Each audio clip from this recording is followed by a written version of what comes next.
Saudara-saudara, mari ibadah kita imani dengan pengakuan bahwa pertolongan kepada kita adalah di dalam nama Tuhan yang telah menciptakan langit dan bumi, yang telah memelihara buah ciptaannya dengan kasih setia.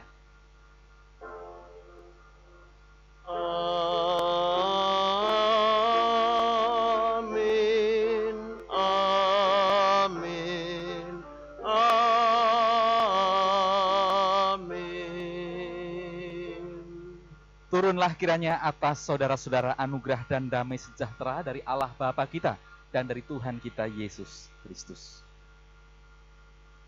Sering dikasih Tuhan,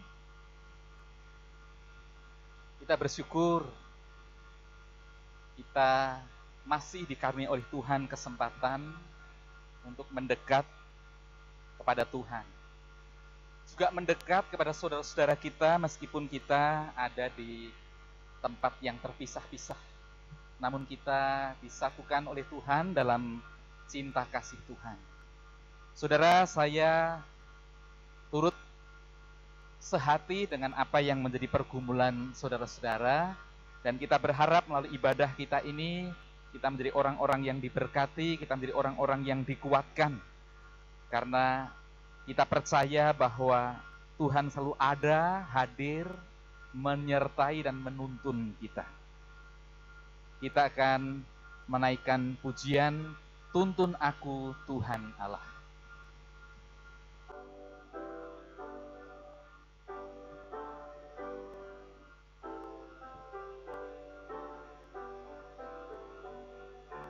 Tuntun aku Tuhan Allah lewat gurun dunia, Kau perkasa dan setia, bimbing aku yang lemah. Roti sorga,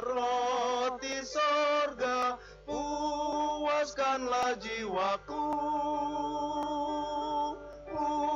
puaskanlah jiwaku.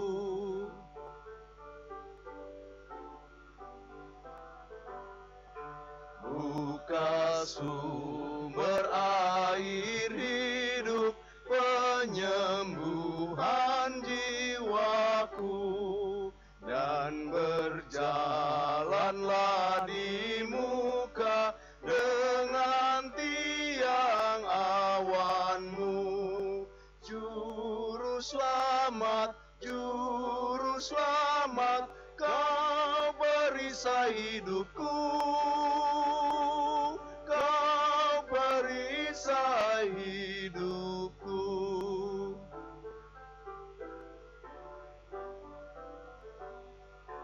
Pada batas sungai Yordan, hapuskanlah takutku, ya penumpas kuasa maut, tuntun aku sertamu. Pujianku bagimu selamanya, bagimu selamanya.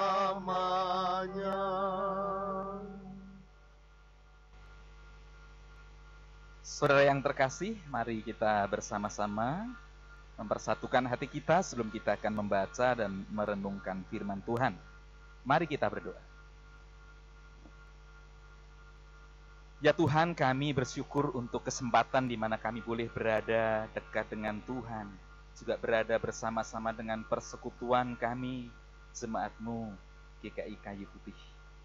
Kami berada di tempat yang berbeda, namun berkat Tuhan, Tuhan nyatakan sama, manakala kami boleh hadir, memusatkan hati dan pikiran kami pada kehendak-Mu, yang sebentar akan Tuhan nyatakan bagi kami melalui firman-Mu. Berkatilah hamba-Mu, berkatilah saudara-saudara kami, supaya kami semua boleh dibawa oleh Tuhan hidup di jalan Tuhan. Kami serahkan ya Tuhan pembacaan dan pemberitaan firman dalam pimpinan-Mu, di dalam Tuhan kami Yesus Kristus kami berdoa. Amin. Saudara-saudara, kita akan memperhatikan bagian firman Tuhan yang kita baca dari Injil Yohanes pasal 11, ayat yang pertama hingga ayat yang ke-20. Injil Yohanes pasal 11, ayat 1 hingga ayat yang ke-20. Yohanes 11, ayat 1 sampai 20, demikian firman Tuhan. Ada seorang yang sedang sakit, namanya Lazarus. Ia tinggal di Betania, kampung Maria dan adiknya Marta. Maria ialah perempuan yang pernah meminyaki kaki Tuhan dengan minyak mur dan menyekanya dengan rambutnya. Dan Lazarus yang sakit itu adalah saudaranya. Kedua perempuan itu mengirim kabar kepada Yesus, Tuhan, dia yang engkau kasihi sakit. Ketika Yesus mendengar kabar itu, ia berkata, penyakit itu tidak akan membawa kematian, tetapi akan menyatakan kemuliaan Allah, sebab oleh penyakit itu anak Allah akan dimuliakan. Yesus memang mengasihi Marta dan kakaknya dan Lazarus. Namun setelah didengarnya bahwa Lazarus sakit, ia sengaja tinggal 2 hari lagi di tempat di mana ia berada.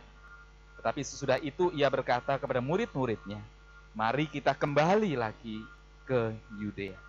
Murid-murid itu berkata kepadanya, Rabi, baru-baru ini orang-orang Yahudi mencoba melempari engkau. Masih maukah engkau kembali ke sana? Jawab Yesus, bukankah ada 12 jam dalam satu hari? Siapa yang berjalan pada siang hari, kakinya tidak terantuk karena ia melihat terang dunia ini. Tetapi jika seorang berjalan pada malam hari, kakinya terantuk karena terang tidak ada di dalam dirinya.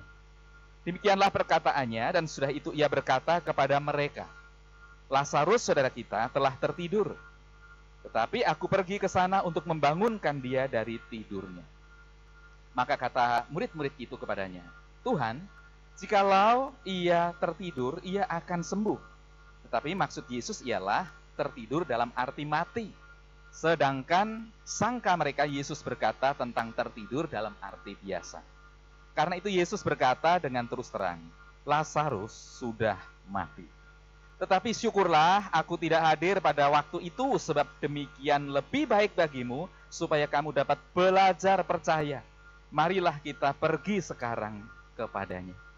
Lalu Thomas yang disebut Didimus berkata kepada teman-temannya, yaitu murid-murid yang lain, marilah kita pergi juga untuk mati bersama-sama dengan dia. Maka ketika Yesus tiba, didapatinya Lazarus telah 4 hari berbaring di dalam kubur. Betania terletak dekat Yerusalem, kira-kira 2 mil jauhnya. Di situ banyak orang Yahudi telah datang kepada Marta dan Maria untuk menghibur mereka berhubung dengan kematian saudaranya. Ketika Marta mendengar bahwa Yesus datang, ia pergi mendapatkannya, tetapi Maria tinggal di rumah. Demikian, saudara-saudara, pembacaan firman Tuhan. Kita adalah orang-orang yang berbahagia bila mana kita bukan hanya mendengarkan firman Tuhan, tetapi memelihara firman itu di dalam kehidupan. Hosiana. Hosiana, Hosiana, Hosiana.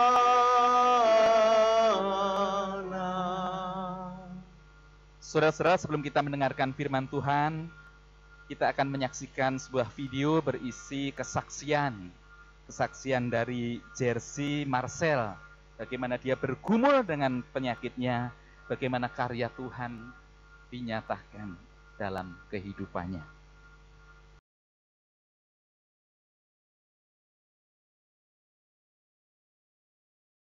Shalom, nama saya Dosma Romega, ibunda dari Jersey Marcel Yuridista, anak kami. Perkenalkan dek, nama adek siapa? Jersey Marcel Yuridista. Saya kelas 5, umur 10 tahun, sekolah di SD San Franciscus. Memang ini kakinya udah menjadi kesakitan, bukan sakit yang seperti biasa lagi. Jadi dia udah nggak bisa lagi kesentuh kakinya, gerak sedikit pun nggak bisa. Jadi itu kayaknya sakitnya tuh udah menjalar sampai kemana-mana. Memang dokter tuh bilang ini sakitnya sangat susah untuk diketahui. Baik GRCM, Marcel diopname di UGD di Oktober awal, dan dia di BMP di sini dengan diambil hasil dipikirnya Marcel sakit leukemia darah. Tetapi mereka tidak bisa menemukan, bukan sakit leukemia darah, tapi ada apa? Sampai sekarang mereka nggak ketemu. Sampai Marcel itu kayaknya udah putus asa, merasa kayaknya Tuhan itu nggak ada gitu maksudnya ya. Dan titik terendahnya itu waktu itu di tanggal 20, kalau nggak salah 26 apa 24, Marcel itu sampai koma, hampir mau koma ya. Matanya udah putih semua. Dan saya tuh panggil-panggil, "Suster, ada apa dengan anak saya ini?" gitu kan. Kenapa begini? Ternyata karena sudah kelebihan dosis dari morfin, ya kan. Dan saya udah nggak tahu tuh harus bilang apa. Cuma saya berdoa gitu ya. Saya berdoa, "Tuhan, saya masih ingin anak saya, tolong sembuh anak saya." Akhirnya saya pergilah, saya bawa rekam medis yang dari Penang. Saya pergi ke dokter di MOI itu. Dokter cuma baca, kata dokter begini, "Sekarang ibu sama bapak berdoa." Saya disuruh berdoa, semoga obat yang saya kasih ini benar-benar cocok buat anak ibu. Puji Tuhan ya. Sekarang Marcel di bulan Januari bertahap-tahap dokter kasih sampai kaget gitu ya. Wow, luar biasa ya. Marcel yang tadinya nggak bisa apa-apa sekarang udah bisa jalan gitu kan. Pengharapan yang saya selalu ungkapkan sejak saya yang melihat anak saya sakit ini. Dan pengharapan saya itu kadang-kadang saya juga suka bilang, "Aduh Tuhan, kok Tuhan nggak ada gitu ya." Tapi di saat Marcel yang sudah di terendah itu, yang sampai dia tuh ibaratnya dikasih alat semuanya untuk deteksi jantung ini, saya kenapa gitu, saya nggak takut. Saya punya harapan Tuhan itu lebih besar daripada sakit anak saya. Tapi kalau dari pengalaman yang kita terima ini, Tuhan itu tidak pernah terlambat untuk memberi pertolongan. Ya, selama kita masih terus beriman dan percaya, tangan Tuhan itu tidak pernah tidak ada buat kita.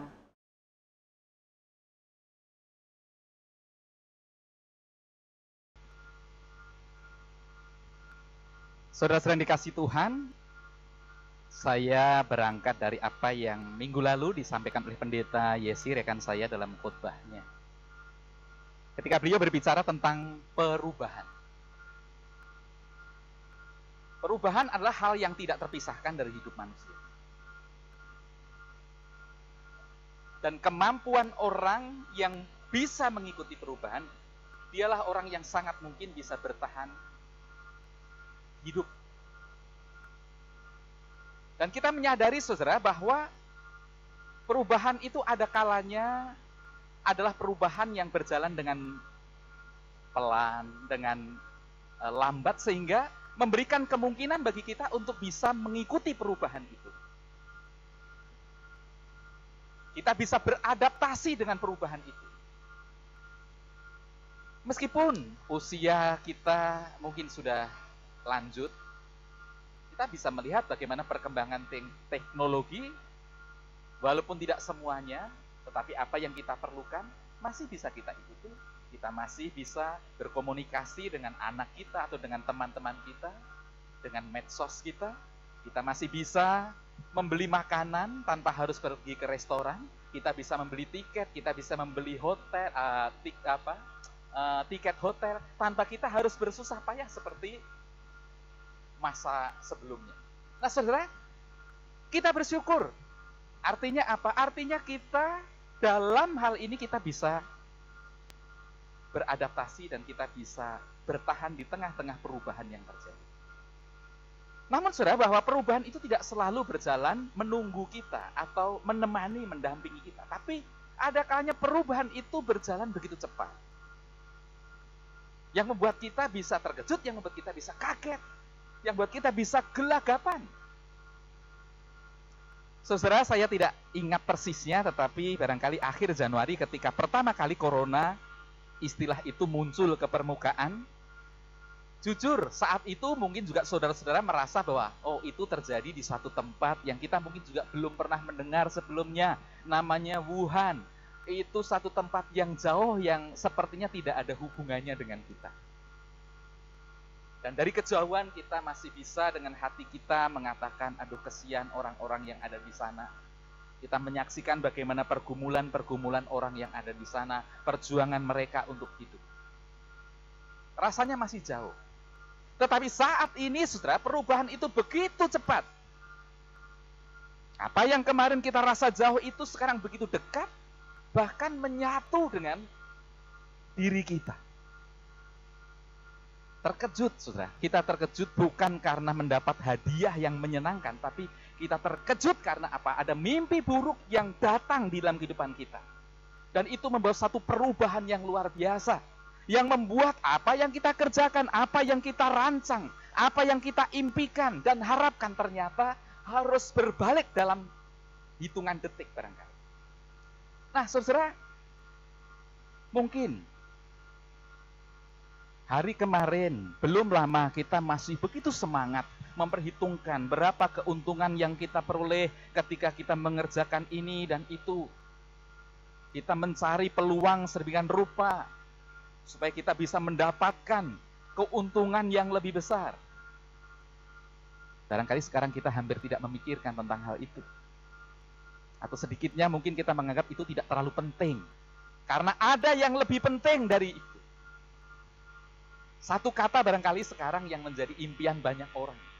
Sesuatu yang mungkin selama ini tidak pernah diperhatikan. Hampir semua sekarang menginginkan kita sehat. Kita menginginkan kita tidak sakit. Sesuatu yang sangat sederhana.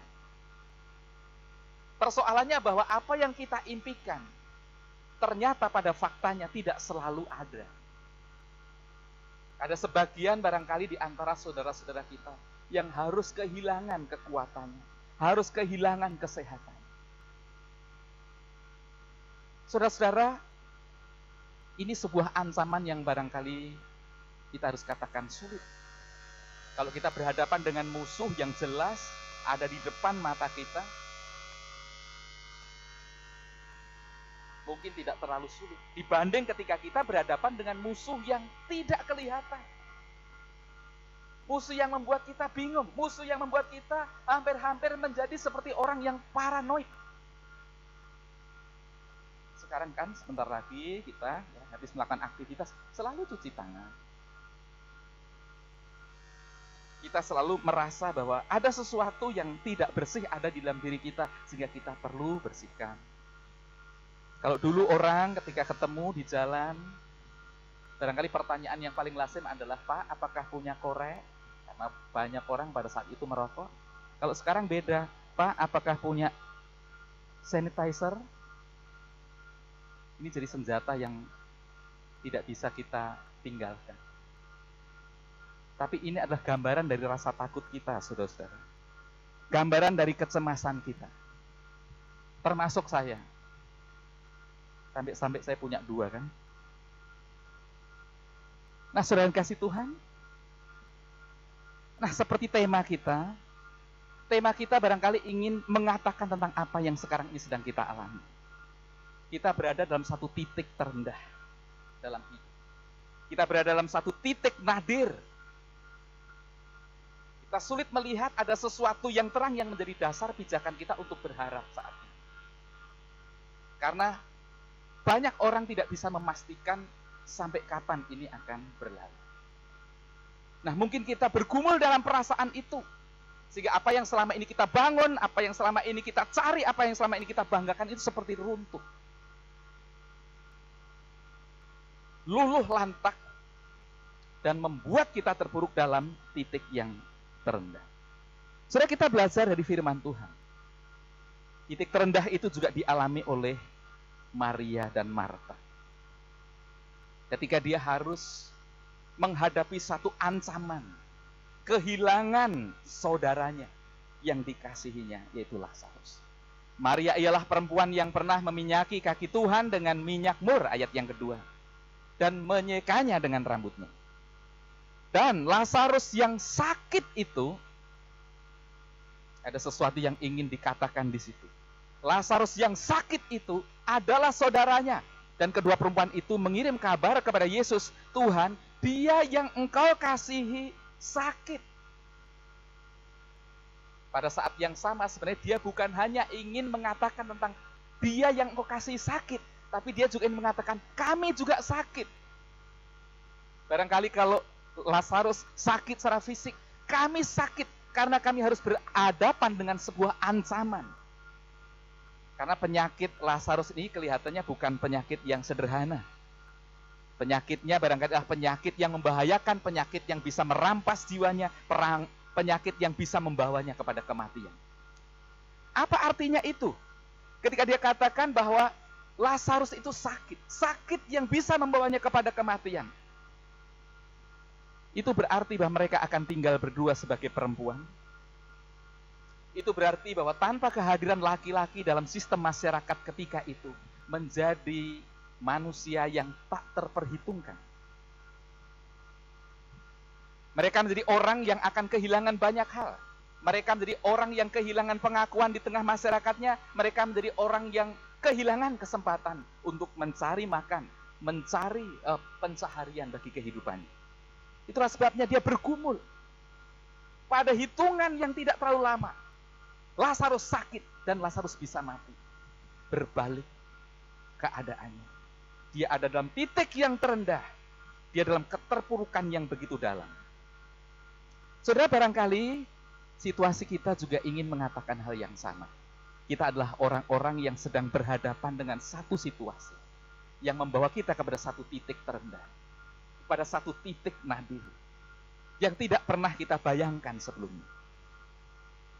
Apakah dengan demikian, saudara, ketika kita ada dalam satu titik terendah dalam hidup ini, lalu itu berarti bahwa semuanya selesai? Itu berarti bahwa semuanya finish? Pasti jawabannya adalah tidak. Titik terendah itu justru mestinya menjadi sebuah titik balik yang diawali dari satu kesadaran. Kesadaran yang ingin diangkat melalui pembacaan firman Tuhan inilah kesadaran betapa Yesus itu adalah Yesus yang Maha Kuasa. Barangkali kita bertanya, kalau memang Yesus Maha Kuasa, kenapa dia tampaknya membiarkan pergumulan itu begitu lama, begitu luas, begitu panjang? Kenapa Yesus tidak segera mengambil alih kesusahan manusia? Barangkali pertanyaan yang sama itu juga menjadi pertanyaan dari Maria dan Marta. Ketika dia menjumpai Yesus, ketika dia mengirimkan pesan kepada Yesus. Dikatakan bahwa ayat yang ke-6, namun setelah didengarnya bahwa Lazarus sakit, ia sengaja tinggal 2 hari. Satu pernyataan yang aneh, yang memperlihatkan bahwa Yesus kok kelihatannya tidak menunjukkan belas kasih kepada orang yang sedang kesusahan. Dia malah tinggal 2 hari, itu artinya Yesus menunda datang. Dan mudah dipahami bahwa Yesus menunda memberikan pertolongan. Saya yakin kalau itu terjadi dalam diri saya diberitahu oleh seseorang bahwa ada seorang yang harus segera didoakan di rumah sakit karena sakit yang gawat. Lalu saya katakan, oh, saya belum bisa datang 2 hari lagi ya. Kira-kira apa pandangan orang terhadap saya? Yesus lakukan itu. Dia sengaja tinggal 2 hari. Bahkan di ayat yang ke-15 dikatakan, tetapi syukurlah aku tidak hadir pada waktu itu ketika Yesus tahu bahwa Lazarus sudah mati. Syukurlah aku tidak hadir pada waktu itu.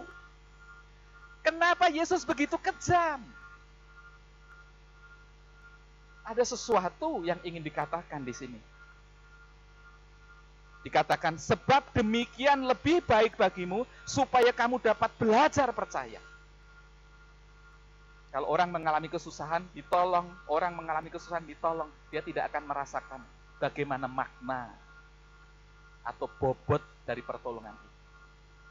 Tapi ketika orang sudah terpuruk sampai titik yang terdalam, maka pertolongan kecil saja sudah dapat dirasakan sebagai sebuah pertolongan yang menguatkan. Apalagi pertolongan yang besar seperti yang nanti juga akan dilakukan oleh Yesus.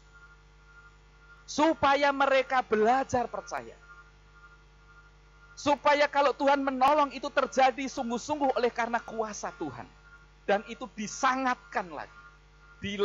Ditekankan lagi ketika Yesus baru tiba di tempat itu ayat yang ke-17, didapatinya Lazarus telah 4 hari berbaring di dalam kubur. Artinya sudah 4 hari mati.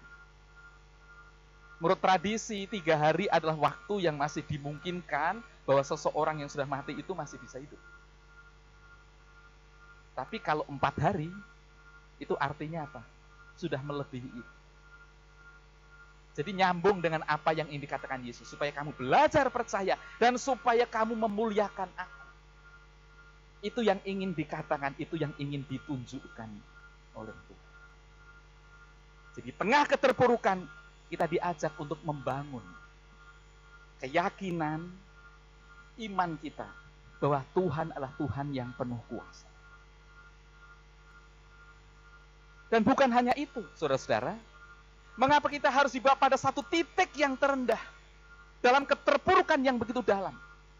Karena hanya orang yang terpuruk ke dalam sampai titik yang terendah, dia sudah tidak bisa lagi turun ke bawah, maka dia akan menatap ke atas. Itu sebab Marta ketika tahu Yesus datang, maka dia mendekat kepada Yesus. Biasanya tidak demikian. Biasanya barangkali Marta, Maria hanya ada di rumah, lalu Yesus yang datang menjumpai mereka. Tapi kali ini di tengah-tengah keterpurukannya, maka Marta datang mendekat kepada Yesus. Satu momen yang juga ingin kita bawa ketika kita menyadari saat ini kita ada dalam keterpurukan yang dalam. Inilah saat kita, titik rendah ini, titik nadir ini menjadi titik balik untuk kembali naik. Menjadi saat di mana kita kembali menyadari bahwa kita tidak bisa hidup tanpa Tuhan. Kerapuan kita tidak cukup kuat untuk kita bangun sendirian. Tetapi hanya karena Tuhan.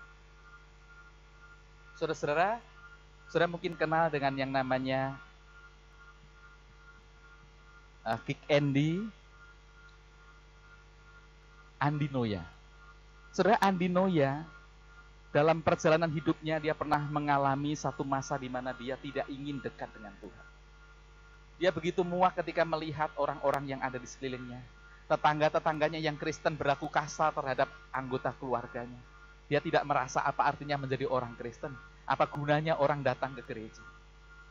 Hingga satu kali saudara ketika dia sedang dalam perjalanan naik pesawat bersama dengan petinggi negeri ini juga. Pergi ke satu tempat di Uzbekistan. Sedang mereka ada di atas Maldives, itu pesawat mereka mengalami turbulensi. Mengalami satu goncangan yang begitu hebat. Nah, pada saat itulah, saudara-saudara, terasa betapa batas antara hidup dan mati itu begitu tipis. Dan perubahan atau peralihan itu tidak ada dalam genggaman tangan kita. Nah, saat itulah dia menjerit dan mengatakan, Tuhan, jangan sampai pesawat ini jatuh. Kalau pesawat ini tidak jatuh, aku janji aku mau ke gereja. Aku tidak bohong Tuhan, aku janji. Dan betul, dia selamat. Dan itu peristiwa di mana membuat dia sekarang menjadi orang yang punya pikiran lain tentang gereja, tentang Kristen. Orang harus mengalami titik terendah. Sehingga itu menjadi satu titik balik untuk melihat ke atas kepada Tuhan. Saudara, drama video yang kita lihat, video yang tadi kita saksikan tentang kehidupan Jersey Marcel yang bergumul dengan penyakitnya. Kita melihat bagaimana dia, bagaimana keluarga juga ada dalam titik yang terendah. Justru disitulah dia menemukan jalan untuk merasakan kasih dan kuasa Tuhan. Dia menemukan karya Tuhan itu begitu nyata di dalam kehidupan. Itulah sebabnya, saudara, ketika kita saat ini bergumul dengan situasi hidup kita, kita bergumul dengan titik nadir kita, mari kita membangun optimisme kita. Mari kita membangun pengharapan kita. Karena Tuhan yang kita percaya adalah Tuhan yang kuasa. Karena Tuhan yang kita percaya adalah Tuhan yang ingin membawa kita untuk kembali menatap Dia. Untuk kembali mengarahkan hidup. Inilah momen, inilah saatnya. Sehingga ketika kita di satu sisi kita kehilangan sesuatu, kesehatan, rasa takut, tetapi kita percaya, kita menemukan sesuatu. Apakah itu? Kesadaran kembali untuk menatap ke atas, untuk mengarahkan kehidupan kita kepada Tuhan. Tuhan memberkati. Amin.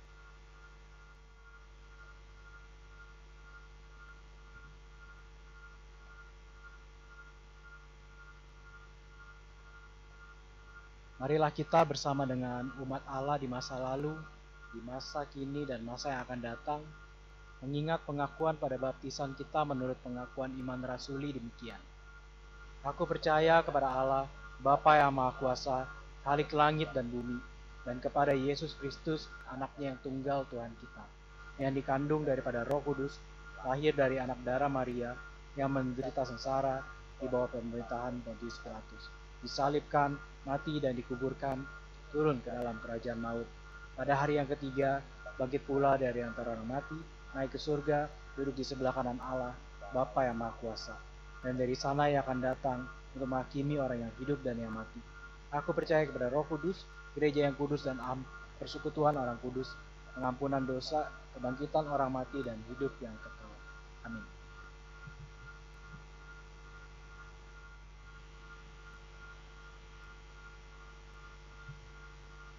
Saudara-saudara, mari kita akan mengakhiri ibadah kita. Kita akan naikkan pujian, Bila Badai Hidup Menerpam.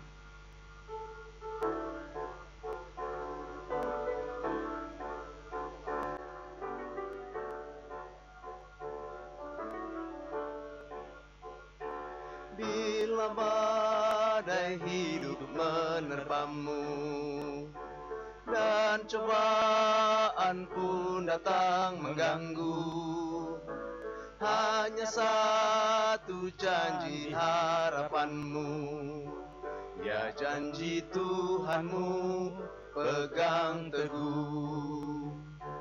Biar gunung-gunung pun beranjak, serta bukit-bukit pun bergoncang, kasih dan setia dari Tuhan kan melindungimu tetap teguh. Pegang selalu janji Tuhan, jangan lepaskan walau siang atau malam. Enyahlah takut atau bimbang, Tuhanlah pemilik hidupmu. Hidupmu biar gunung-gunung pun beranjak, serta bukit-bukit pun bergoncang, kasih dan setia dari Tuhan kan melindungimu tetap teduh, kan melindungimu tetap teduh.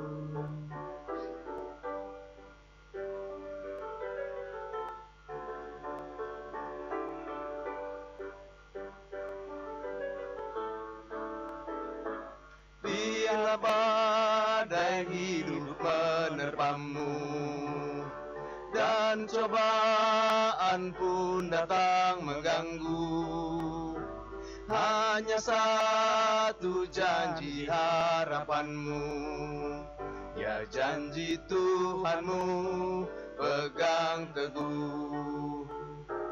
Biar gunung-gunung pun beranjak, serta bukit-bukit pun bergoncang, kasih dan setia dari Tuhan kan melindungimu tetap teguh. Pegang selalu janji Tuhan, jangan lepaskan walau siang atau malam.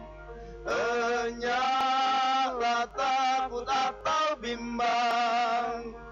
Tuhanlah pemilik hidupmu, hidupmu.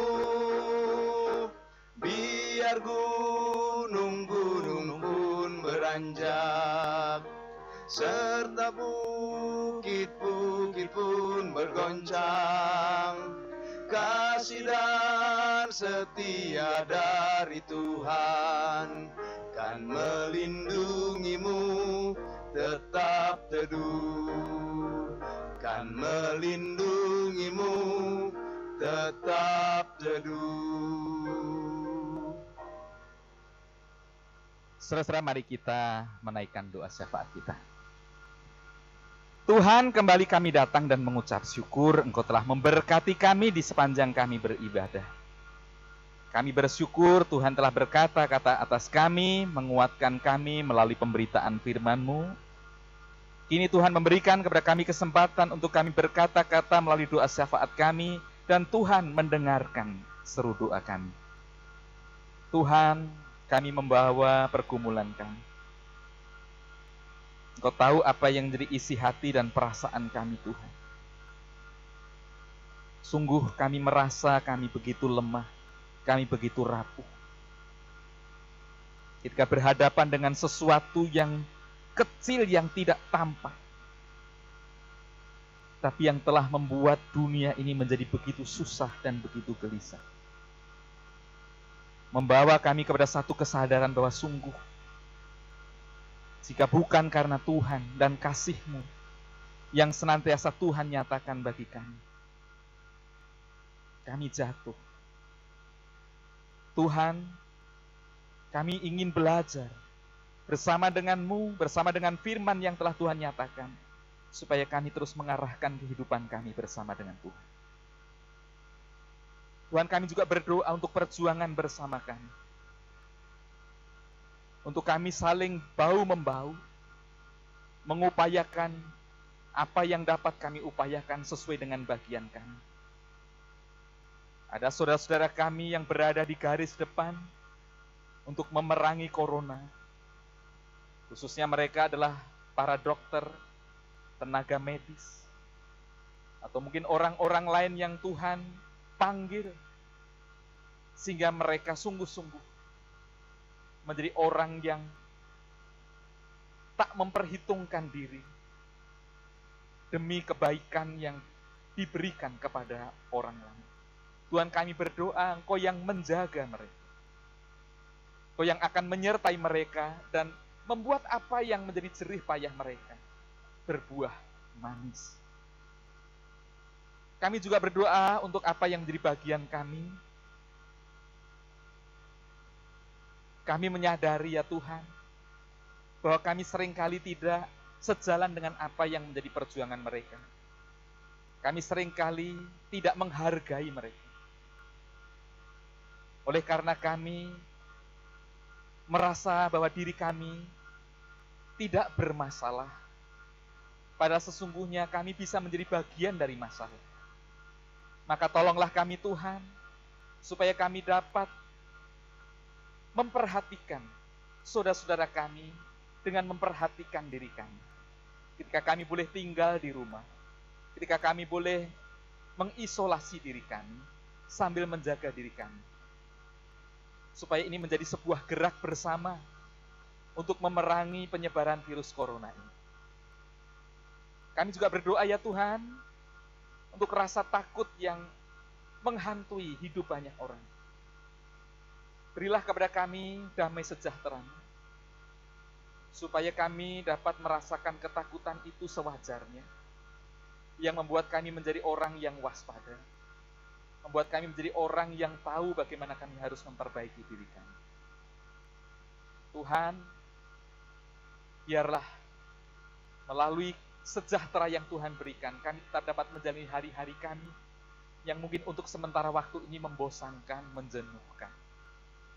Namun kami juga bersyukur karena kami boleh berada dekat bersama dengan keluarga kami, bersama dengan orang-orang yang kami kasihi.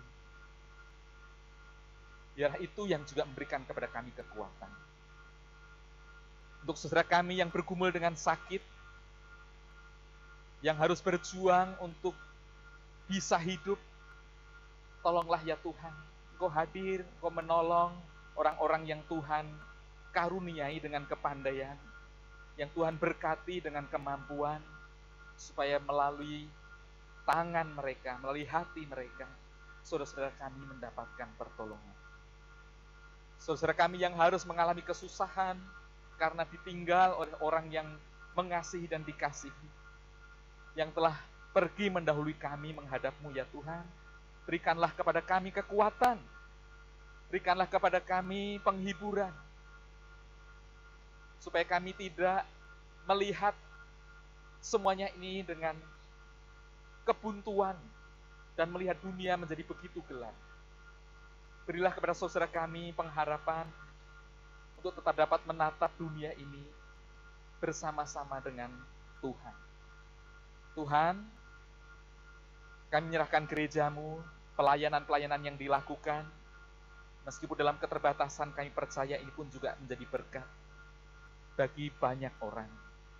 Dan biarlah kami tetap dapat ambil bagian dalam setiap hal yang masih dapat kami lakukan di tengah situasi ini.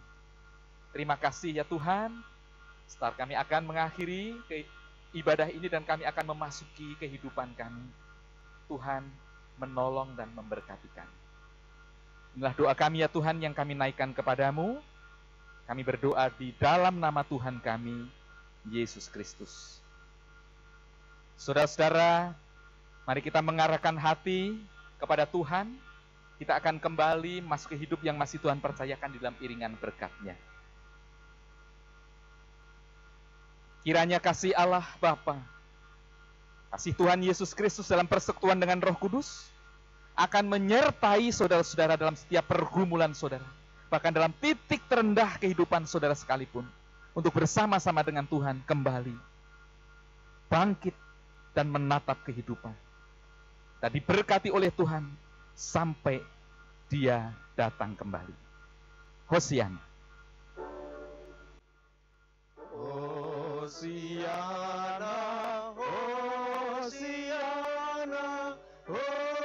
Hosiana, Hosiana, Hosiana,